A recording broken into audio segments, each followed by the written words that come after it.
태초에 말씀이 계시니라. 이 말씀이 하나님과 함께 계셨으니 이 말씀은 곧 하나님이시니라. 요한복음 1장 1절. 말씀의 진정한 의미는 무엇일까요? 교회를 다니신다면 이 말씀이 예수님을 가리킨다고 아실 텐데요. 그러나 많은 사람들이 모르는 사실은 이 말씀이 구약 성경에서도 여러 번 언급되었고 그 진정한 의미는 요한복음이 기록될 때까지 밝혀지지 않았다는 점입니다. 요한복음이 완전히 쓰여진 후 신학자들은 사무엘체, 즉 하나님이 새 위격으로 존재한다는 개념이 이 모든 시간 동안 구약 성경에 숨겨져 있었다는 것을 깨닫기 시작했습니다. 그래서 이제 사무엘체가 구약 성경에 존재한다는 것을 우리가 알 수 있습니다. 그러면 사무엘체를 구약 성경 어디에서 찾을 수 있을까요? 구약 성경 스가랴 1장을 먼저 보겠습니다.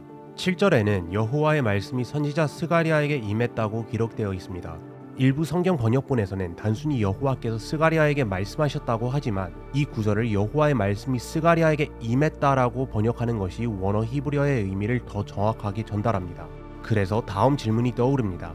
왜 여호와께서 스가랴에게 말씀하셨다 대신에 여호와의 말씀이 스가랴에게 임했다고 하는 걸까요? 이 질문은 사소해 보일 수 있지만 이 질문이 흥미로운 이유가 있습니다. 9절에서 스가랴에게 말씀하시는 분이 갑자기 천사로 묘사되고 11절에서는 여호와의 천사라는 이름으로 불리기 시작합니다. 이 여호와의 천사는 누구일까요? 여기까지 읽어보면 여호와의 천사는 단순히 여호와의 다른 이름인 것처럼 보일 수 있습니다. 그러나 이 답에는 분명한 문제가 있습니다. 왜냐하면 12절에서 여호와의 천사가 여호와께 질문을 하고 13절에서 여호와가 그 천사에게 대답하는 장면이 나오기 때문입니다. 여호와께서 자신에게 질문을 하지 않으셨다는 전제하에 이 상호작용은 더 많은 의문을 제기합니다. 스가랴 1장만으로는 여호와의 천사가 누구인지에 대한 추가 정보를 제공하지 않지만 구약 성경에서 여호와의 천사 또는 하나님의 천사라는 용어를 검색하면 24개의 장이 나옵니다. 여호와의 천사에 관한 출애굽기 3장의 사건을 먼저 살펴보겠습니다. 출애굽기 3장에서 모세는 이집트를 떠나 미디안 땅에 살고 있으며 미디안 제사장 아드로의 딸과 결혼하였습니다. 그는 광야에서 양을 치다가 하나님의 산에 이르게 되었고 거기서 불타는 떨기나무를 보게 됩니다. 2절에서 여호와의 천사가 불타는 떨기나무의 형태로 모세에게 나타납니다. 그러나 4절에서는 떨기나무에서 모세에게 말씀하시는 분이 여호와의 천사가 아니라 하나님으로 언급됩니다. 모세와 대화하는 분은 2절에 의하면 여호와의 천사이고 4절에 의하면 하나님이라는 것입니다. 어떤 사람들은 하나님이 단순히 여호와의 천사를 통해서 말씀하신다고 할 수도 있지만 2절과 16절을 함께 살펴보면 이 생각은 쉽게 반박됩니다. 16절에서 하나님은 모세에게 이스라엘 장로들에게 가서 여호와 너의 조상의 하나님 곧 아브라함과 이삭과 야곱의 하나님께서 나에게 나타나 말씀하셨다고 말하라고 하십니다. 그러나 2절에서는 여호와 또는 하나님이 아니라 여호와의 천사가 모세에게 나타났다고 묘사됩니다. 이를 설명할 수 있는 유일한 방법은 여호와와 여호와의 천사가 어떤 형태로든 하나의 일체를 이루고 있다고 결론 짓는 것입니다. 다음으로 넘어가기 전에 14절에서 하나님이 자신을 가리켜 사용하신 이름을 지적할 필요가 있습니다. 히브리어 이름 아예 아시에르 아예의 한국어 번역입니다. 이는 예수님이 요한복음 8장 58절에서 자신이 하나님이라는 것을 주장하기 위해 사용하신 동일한 이름입니다. 신약 성경에서 사무엘체에 관한 동영상을 참고하시기 바랍니다. 여호와의 천사에 관한 마지막 본문을 살펴보겠습니다. 우리는 지금까지 여호와의 천사가 여호와와 구별된 존재임을 보여주는 스가랴서 1장을 보았습니다. 또한 출애굽기 3장에서 여호와의 천사가 여호와로 구분 없이 언급되는 것을 보았습니다. 10개의 장에서는 여호와의 천사가 여호와와 하나님을 묘하고 8개의 장에서는 그들이 서로 구별된 존재임을 묘사합니다. 3개의 장에서는 그들을 구별하면서 하나로 묘사합니다. 이 세 장 중 하나인 창세기 22장을 살펴봅시다. 하나님은 아브라함에게 그의 아들 이삭을 번제로 바치라고 명령하십니다. 아브라함은 하나님께 순종하여 이삭을 희생하려 했지만 여호와의 천사가 이를 막습니다. 1절과 2절에서는 하나님 또는 여호와가 아브라함을 시험하고 계심이 분명합니다. 그러나 아브라함이 10절에서 이삭을 죽이려 할 때 11절에서 여호와의 천사가 하늘에서 아브라함을 부릅니다. 12절에서 천사가 말했습니다. 그 아이에게 손대지 마라. 그에게 아무것도 하지 마라. 내가 내 아들 곧 내 외아들까지도 내게 아끼지 않았으니 이제 내가 하나님을 경외하는 것을 내가 알았다고 말합니다. 여기서 내게는 분명히 여호와의 천사를 가리킵니다.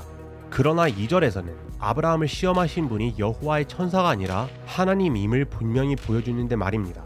흥미롭게도 여호와의 천사는 같은 문장에서 하나님을 언급합니다. 그는 이제 내가 나를 경외하는 것을 내가 알았다, 또는 이제 내가 하나님을 경외하는 것을 하나님이 아셨다라고 말할 수도 있었습니다. 그러나 그는 같은 문장에서 1인칭과 3인칭을 모두 사용하고 있습니다. 따라서 요한복음 1장에서 언급된 말씀이 구약에서는 여호와의 천사로 언급된 것을 알 수 있습니다.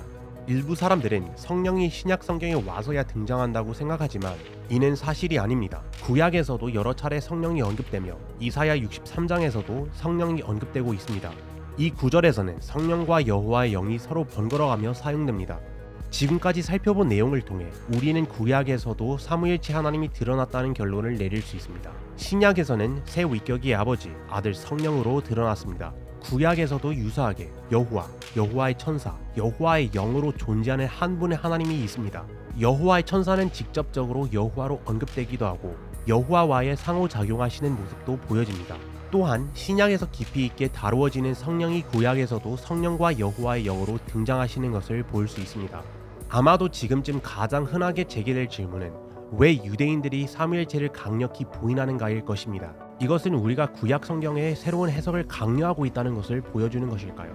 하지만 메시아닉 유대인 학자 마이클 브라운 박사가 지적하듯이 유대인들이 삼위일체를 원래 부인했던 것이 아닙니다. 고대의 랍비들도 히브리 성경에서 유사한 패턴을 발견하고 하나님의 여러 위격을 지적하는 데 열중했습니다. 랍비들은 이 개념을 한 단계 더 발전시켰다.